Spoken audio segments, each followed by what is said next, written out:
నమస్కారం. ముందుగా VGR news ప్రేక్షకులకి స్వాగతం. నాకు తెలిసి పోలేరమ్మని గొల్లకుంట ఫ్యామిలీకి ఏమన్నా దత్తిచ్చేసారేమో అర్థం కావట్లే.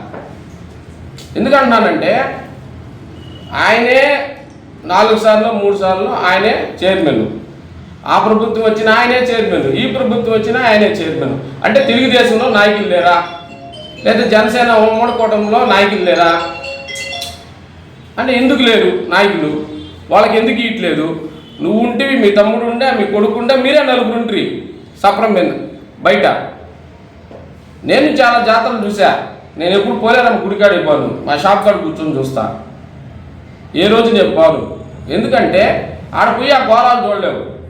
అనామకుడు పోయి దర్శనం చేసుకొని వస్తాడు. ఎంగడీరులో పుట్టిపోయినాడు, మనం పోలేము దర్శనానికి. ఎంతోమంది ఫేక్ ఐడీలతో కొన్ని వేల మంది దర్శనాలు చేసుకున్నారు. ఒక్క కార్యకర్త కింద, ఒక్క కార్యకర్త అయినా సరే, మామూలుగా మన వెంకటగిరి ప్రజలు ఒక్కడైనా కానీ పోయి దర్శనం చేసుకుని అంతా అదే. ఎక్కడ చూసినా వాళ్ళే, ట్రాక్టర్లు వాళ్ళే. అసలు సిస్టమ్ ఎక్కడ ఉంది? గూడూరు వెంకటేశ్వర్లు జనసేన పార్టీ జిల్లా ప్రధాన కార్యదర్శి ప్లస్ వెంకటగిరి పిఓసి. గతంలో కొంతమంది నా మీద కావాలనే బురద రుద్ది పార్టీకి కొద్ది రోజులు దూరంగా ఉండమట్టడం జరిగింది. కానీ ఉదయంతో 4 గంటలప్పుడు మహాతల్లి శ్రీ శ్రీ పోలేరమ్మ కళ్ళలోకి వచ్చి, నువ్వు నా గురించి ఏమీ మాట్లాడటం లేదు, కొద్దిగైనా నువ్వు మాట్లాడాలి కదా, ఈ విధంగా నాకు అన్యాయం జరిగింది, ఉండి రాబడి చాలా తగ్గిపోయింది, భక్తులు చాలా ఇబ్బంది పడ్డారు, నువ్వు కనీసం ఈరోజు నుంచైనా సరే కొంత నీ గోల్ కోసం పనిచేయమంటం జరిగింది. మహాతల్లి రాత్రి కల్లో కనపడటం నాకు చాలా దివ్య దర్శనం ఇచ్చింది. ఎందుకంటే మా ఇంటి ఆడపడుచు కాబట్టి ఆమె మాకు అప్పుడప్పుడు దర్శనం ఇస్తారు. మేము నెలకో 3 నెలలకో పోలేరమ్మ ఖచ్చితంగా పెడతాం. చాలామంది మా అన్న స్థానిక ఎమ్మెల్యే కురుగుల రామకృష్ణ గారు, ఆయనకి చాలా చేయాలని ఉంటుంది వెంకటగిరి మీద, కానీ కొంతమంది దుష్ట శక్తులు అతను ఏమి చేయనివి. కాబట్టి గతంలో వైసీపీ ప్రభుత్వంలో జనసేన పార్టీ తరఫున బలంగా మాట్లాడటం, పోలేరమ్మ జాతర గురించి తప్పుల్ని ఎత్తి చూపించడంలో జనసేన పార్టీ ముందుండింది.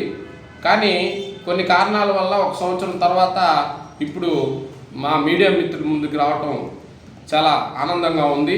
ఇంకా పని పాపనోళ్ళు ఉంటే వాళ్ళు సక్రమైన మర్యాద గౌరవం అసలు ఇవ్వనే ఇలా దేవస్థానం ఇవ్వ.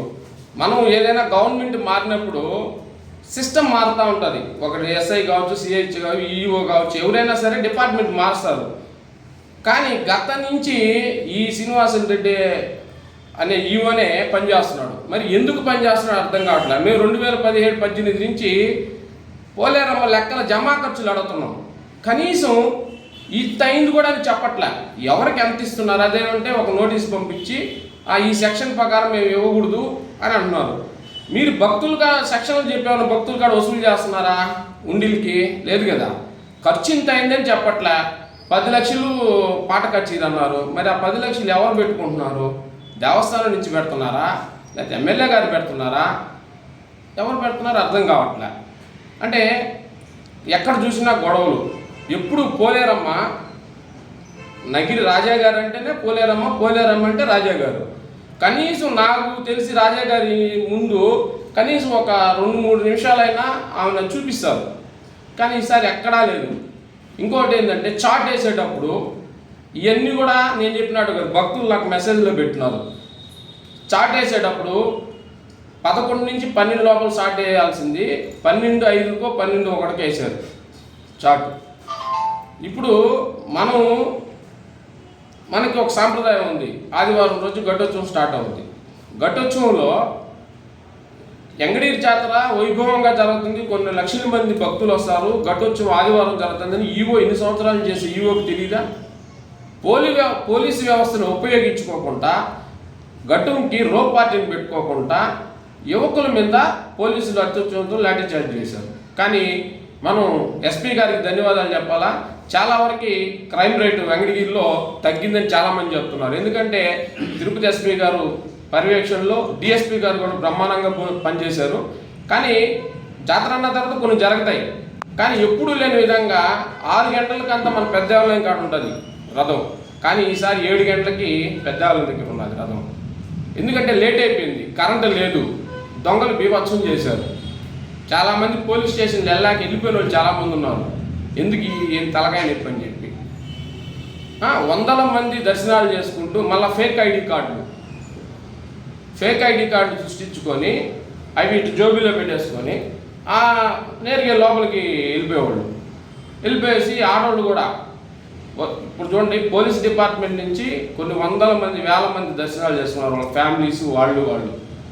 ఎలక్ట్రికల్ డిపార్ట్మెంట్ అదేవిధంగా చేస్తున్నారు, మన మున్సిపాలిటీ వాళ్ళు అదేవిధంగా చేస్తున్నారు. ప్రతి డిపార్ట్మెంట్, రెవెన్యూ డిపార్ట్మెంట్, అన్ని డిపార్ట్మెంట్లు ఉచితంగా పోలేరమ్మను దర్శనం చేసుకొని వాళ్ళ బంధువులు వాళ్ళ చుట్టాలను తీసుకుపోయి వెంకటగిరి ప్రజలు ఎప్పటి నుంచో నమ్ముకున్న ప్రజలు, వెంకటగిరి ఏంటంటే జాతర అనగానే చుట్టుపక్కల చుట్టాలను పిలుచుకొని వాళ్ళు ఏదో టయానికి అన్నీ వండి రెడీ చేసి దేవుణ్ణి చాలామంది చూడరు. వెంకటగిరి వాళ్ళు ఎవరు బయట వాళ్ళు ఎక్కువ మంది చూస్తారు, వెంకటగిరి వాళ్ళంతా రోడ్ల మీద చూస్తాం. ఎందుకంటే ఆ అవుట్ వేసినప్పుడు 4 గంటల దాకా భోజనాలకు వస్తుంటారు బంధువులు అందరూ కూడా. అవుట్లు కూడా వేయలేదే, బాణాసంచారం కూడా పేల్చుకుంటా అమ్మవారిని ఎత్తడం అనేది నేను ఇప్పుడే చూస్తున్నాను. ఇంట్లో నుంచి బయట రావాలంటే ఎవరైనా ముందు 3 అవుట్లు చూసుకొని ఇప్పుడు ఎత్తుతారు అనుకున్నప్పుడు బయట వచ్చేవాళ్ళు. కానీ ఎక్కడ ఇంత ఘోరంగా ఈసారి జాతర ఎందుకు జరిపించారో నాకు అర్థం కావట్లే. ఇంత శ్రీశక్తి సూపర్ 6కి పంపించారు, వచ్చేదానికి జనాభాలే. సరే పోయేదానప్పుడు ఏమన్నా బస్సులు వస్తాయంటేనా, పోయేటప్పుడు ఆర్టీసీ బస్ స్టాండ్ కాడ గందరగోళం, బస్సులు లేకుండా చాలామంది ఇబ్బందులు పడ్డారు. రాబడి ఎంత వచ్చిందని చెప్పుకుంటున్నారు. 2000 వైసీపీ ప్రభుత్వంలో 30 లక్షలు ఉండి ఆదాయం వస్తే ఇప్పుడు 23 లక్షలు 24 లక్షలు వచ్చింది. అంటే రాబడి ఎక్కడొచ్చింది? అంత మీరు ఎంతసేపు జాతరని ఈవో గారికి నేను మరీ చెప్తున్నా, మా అన్న ఎమ్మెల్యే గారికి మరీ చెప్తున్నా, ముందు ఆ ఈవోని మారిస్తే జాతర ఇంకా బ్రహ్మాండంగా జరుగుతుందని నా ఇది. ఎందుకంటే అతను ఏ రోజు లెక్క చెప్పాల. గవర్నమెంట్ మారినప్పుడు మన ఈవోని కూడా మార్చుకునే పద్ధతి ఉంటుంది. మరి మీకు ఆయన ఏం చెప్తున్నాడు, ఆయన ఏమి ఇస్తున్నాడు మాకైతే తెలియదు. మేము అడిగిన దానికి లెక్కలు చెప్పడు, మేము అడిగిన దానికి సమాధానం చెప్పడు. ఈవో ఆఫీసులో మళ్ళీ సపరేట్గా వాళ్ళ ఉద్యోగస్తులకి పాసులు ప్రింట్ చేయించుకున్నారు. కొంతమంది మీడియా మిత్రులకు అసలు పాసులు ఇవ్వాలా, అంతకుముందు 5+1 అనే లేకపోతే ఎంతోమంది రెవెన్యూ వాళ్ళకి ఇచ్చేవాళ్ళు, మీ ఫ్యామిలీ తప్ప నీ 4 పోండి అని. వెంకటగిరిలో కొంతమందికి ప్రముఖులకు ఫోన్ చేసి పిలిచి ముందు దర్శనం చేయించేవాళ్ళు. పెద్దోళ్ళుగా ఉండేవాళ్ళు, అంతకుముందు పోలేరమ్మ కానుకలు ఇచ్చిన వాళ్ళు ఎవరో వాళ్ళకి సంబంధించిన వాళ్ళు ఫోన్ చేసి ఈ 3 గంటలకు రండి, ఈ 4 గంటలకు రండి అని చెప్పేవాళ్ళు. ఇప్పుడు అసలు అది లేదు. నాకు తెలిసి పోలేరమ్మని గొల్లకుంట ఫ్యామిలీకి ఏమన్నా దత్తిచ్చేసారేమో అర్థం కావట్లే. ఎందుకంటున్నానంటే ఆయనే 4 సార్లు 3 సార్లు ఆయనే చైర్మన్, ఆ ప్రభుత్వం వచ్చినా ఆయనే చైర్మన్, ఈ ప్రభుత్వం వచ్చినా ఆయనే చైర్మన్. అంటే తెలుగుదేశంలో నాయకులు లేరా, లేదా జనసేన ఉమ్మడి కూటమిలో నాయకులు లేరా అంటే ఎందుకు లేరు నాయకులు? వాళ్ళకి ఎందుకు ఇట్లేదు? నువ్వు ఉంటివి, మీ తమ్ముడు ఉండే, మీ కొడుకు ఉండే, మీరే 4 ఉంట్రి సప్రం మీద బయట. నేను చాలా జాతరలు చూసా. నేను ఎప్పుడు పోలేరమ్మ గుడికాడ ఇవ్వను, మా షాప్ కాడ కూర్చొని చూస్తా.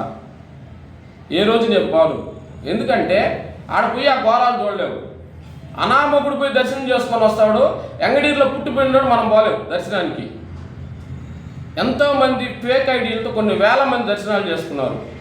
ఒక్క కార్యకర్త కింద ఇది తెలుగుదేశం జాతర లాగా ఉంది. కానీ ఒక్క కార్యకర్త అయినా సరే, మామూలుగా మన వెంకటగిరి ప్రజలు ఒక్కడైనా కానీ పోయి దర్శనం చేసుకుని అంతా అదే, ఎక్కడ చూసినా వాళ్ళే, ట్రాక్టర్లు వాళ్ళే. అసలు వచ్చింది మేము ఎంత బాగా చేయాలంటే రాబడి రావాలి. కానీ మీ ఇష్టంగా అందరిని ఉచితంగా వివిఐపీలు రద్దులు ఎత్తేసాం, మేము రద్దు చేసామని చెప్పి మీకు ఇష్టం వచ్చిన వాళ్ళంతా వేల మందిని పంపించేసి కనీసం 7,000 మంది రిటర్న్ వెళ్ళిపోయారు దర్శనం లేకుండా. చేసుకోవాలా పోలేరమ్మ దర్శనం. 300 రూపాయలకు లడ్డు ఇవ్వాలా, క్వాలిటీ లేదు. అది కూడా ఎన్ని గంటలు దాకా ఇచ్చారు? 11:30 దాకా లడ్డు ఇచ్చారు, మళ్ళీ లడ్డులు లేవు. ఇస్తే అందరిని సమానంగా చూడు, లేదా అసలు చూడబాక. నేను ఇవ్వమని ఎవరు అడగలేదు కదా. 300 రూపాయల దగ్గరకు లడ్డు ఇవ్వమని ఏమైనా ప్రజలు అడిగారా? పసుపు కుంకుమ ప్రజలు ఏమన్నా అడిగారా? అడగలా. ఇచ్చేవాడు అందరికి సమానంగా ఇవ్వాలా. ఒక్క వెహికల్ వెనకల 15 వెహికల్లు విఐపీలు వచ్చారు అంటే 10 బదులు 150 మంది వచ్చారు. ఎక్కడ ఘోరం ఇది జాతర? వెంకటగిరిలో. వెంకటగిరి జాతర బయట వాళ్ళ జాతర. మీరు కొనిచ్చండి టికెట్లు. నా ఇంటికి 10 మంది వచ్చారబ్బా, నేను బంధువులకి నేను 300 100 రూపాయలు కొనిస్తా. కొని అమ్మవారి ఆదాయం వస్తుంది. మేము 5 మందిమే వస్తాం ఫ్యామిలీతో అని చెప్పిన 100 మందిని మీరు దర్శనాలు చేయించి గారి ఆశయాల్ని సిద్ధాంతాల్ని, చంద్రబాబు గారి ఆశయాల్ని సిద్ధాంతాల్ని వెంకటగిరి నియోజకవర్గంలో తొంగలో దొక్కతూ ఎవరిని కూడా పట్టించుకోకుండా, ఒక పీస్ మీటింగ్ అంటే సమాధానం చెప్పకుండా, వాళ్ళోళ్ళే ఆశాదోళ్ళు కానీ డబ్బు కొట్టుకున్నట్టు వాళ్ళోళ్ళే పొగుడుకోవటం. మీరు జాతర నిబద్ధతో చేయాలి. మీ ఫ్యామిలీలు దర్శనం చేసుకుంటే వెంకటగిరిని దర్శనానికి వచ్చిన ప్రజలు ఏమైపోవాలా? పేద ప్రజలు ఏమైపోవాలా? ఇంత ఘోరమైన కానీ ఈవో గారు తెలుసుకొని ప్రజలకి అసలు ఏమొచ్చిందో ఎంత పోయిందో లెక్క చెప్పని నేను అడుగుతున్నా. నా కల్లో కనపడింది రాత్రి, నీకు కూడా కల్లో కనపడుతుంది అంతే, ఇంకంతకన్నా ఏం చేయదు. మీడియా మిత్రులందరికీ అందరికీ ధన్యవాదాలు. Shri Venkateswara exclusive showroom, wholesale cloth merchant, Rajaveedhi, Venkatagiri. ఆషాఢం శ్రావణం డబుల్ బంపర్ ఆఫర్స్. ప్రతి సారీ కొనుగోలుపై 1+1 ఆఫర్. ప్రతి 3000 రూపాయల కొనుగోలుపై 30 రూపాయలకి ఒక చీర. ప్రతి 5000 రూపాయల కొనుగోలుపై 50 రూపాయలకి ఒక చీర.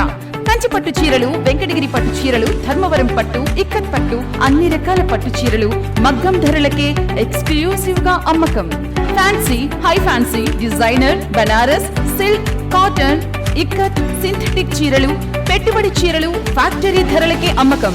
అటువలకు కావలసిన new variety designs, lehengas, ghagras, kurtas, palazzos, leggings, tops లభించును ఛాలెంజింగ్ ఆఫర్స్ తో. శ్రావణ శుభ ముహూర్తాలకు ఆషాఢంలోనే షాపింగ్ చేయండి. వివాహాది శుభకార్యములకు, పండగలకు, ఫంక్షన్లకు సరికొత్త స్టాక్, అన్ని రకాల వెరైటీస్ తో ఎక్స్క్లూసివ్ గా అమ్మకం. Sri Venkateswara exclusive showroom, Rajaveedhi, Venkatagiri.